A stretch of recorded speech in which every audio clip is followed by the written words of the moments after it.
विधिमंडळाच्या पावसाळी अधिवेशनाचा आज शेवटचा दिवस. पडळकर आणि आव्हाड यांच्या मुद्द्यांवरून सरकार आणि विरोधकांमध्ये जुंपण्याची शक्यता.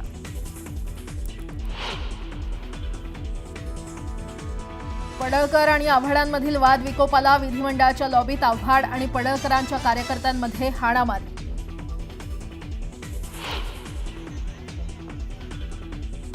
कार्यकर्ता देशमुखला अटक केल्यानंतर जितेंद्र आव्हाड आक्रमक. पोलीस ठाण्यासमोर केलं आंदोलन.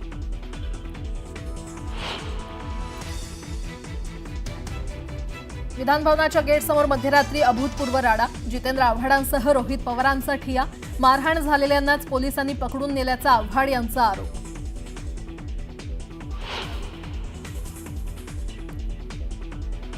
आपल्याला मारण्याचं प्लॅनिंग होतं, जितेंद्र आव्हाड यांचा गंभीर आरोप. तर मकोकातील आरोपी विधानभवनात येऊन हाणामारी करत असल्याचाही दावा.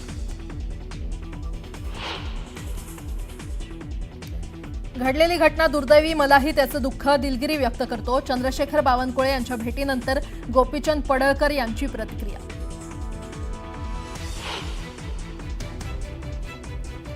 विधानभवनाच्या लॉबीत घडलेली हाणामारीची घटना चुकीची. राड्यासंदर्भात विधानसभा अध्यक्षांनी कारवाई करावी. मुख्यमंत्री फडणवीसांचं वक्तव्य.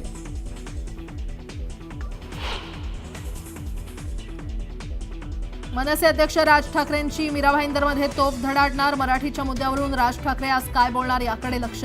राज ठाकरेंच्या मीरा भाईंदर दौऱ्याची मनसेकडून जोरदार तयारी.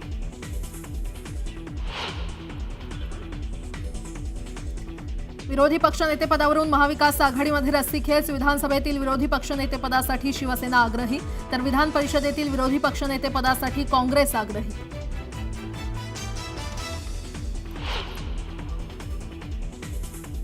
महाविकास आघाडीचे नेते आज राज्यपालांची भेट घेणार. जनसुरक्षा विधेयकावर स्वाक्षरी करू नये अशी विनंती करणार. काँग्रेसच्या प्रदेशाध्यक्षांनी घेतली उद्धव ठाकरेंची भेट.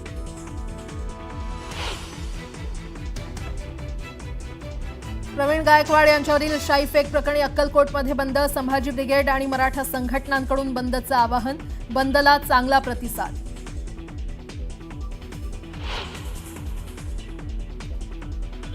आणि अमेरिकेनं टीआरएफला दहशतवादी संघटना म्हणून केलं जाहीर. पहलगाम हल्ल्याची टीआरएफनं घेतली होती जबाबदारी.